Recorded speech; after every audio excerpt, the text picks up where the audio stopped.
अस्सलाम वालेकुम व्यूअर्स, उम्मीद है कि सब ठीक होंगे। आज की वीडियो में दरूद तंजीना के फ़ज़ाइल पर बात करेंगे।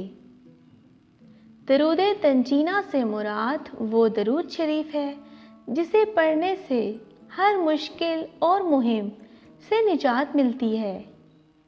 एक बुज़ुर्ग बयान करते हैं कि हम एक काफ़िले के साथ एक बहरी जहाज़ में सफ़र कर रहे थे कि जहाज़ तूफ़ान की जद में आ गया।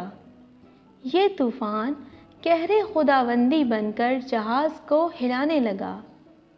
हम लोग यकीन कर बैठे कि चंद लम्हों के बाद जहाज़ डूब जाएगा और हम लुक़माए अजल बन जाएंगे, क्योंकि मल्लाहों ने भी ये समझ लिया था कि इतने तंदोतेज़ जहाज़ से कोई किस्मत वाला जहाज़ ही बचता है।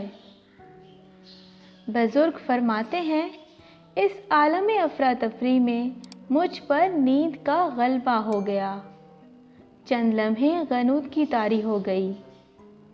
मैंने देखा नबी करीम सल्लल्लाहु अलैहि वसल्लम तशरीफ़ लाए और मुझे हुक्म दिया कि तुम और तुम्हारे साथी दरूद तंजीना 1000 बार पढ़ो।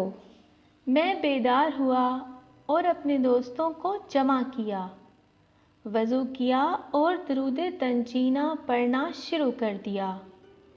अभी हमने 300 बार दरूद तंजीना पढ़ा था कि तूफ़ान का ज़ोर कम होने लगा। आहिस्ता आहिस्ता तूफ़ान रुक गया और थोड़े ही वक्त में आसमान साफ़ हो गया और समंदर की सतह पुरअमन हो गई। दरूद तंजीना की बरकत से तमाम जहाज़ वालों को निजात मिल गई।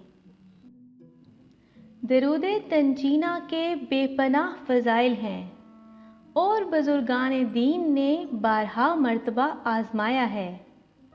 दरूद तंजीना को जो शख्स अदब और एहतराम से किबला रू होकर हर रोज़ 300 बार पढ़ेगा, अल्लाह के फ़ज़ल से उसकी सख्त से सख्त मुश्किल हल हो जाएगी।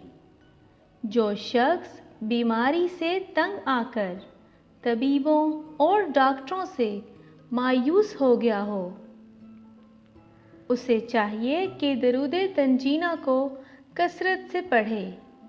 इंशाअल्लाह बीमारी की तकलीफ़ से निजात मिल जाएगी। अल्लाह करीम आप सब की मुश्किलात और परेशानियां दूर फरमाए, आमीन। आज के लिए बस इतना ही। फिर किसी नए वीडियो के साथ दोबारा हाजिर होंगे। अल्लाह हाफिज़।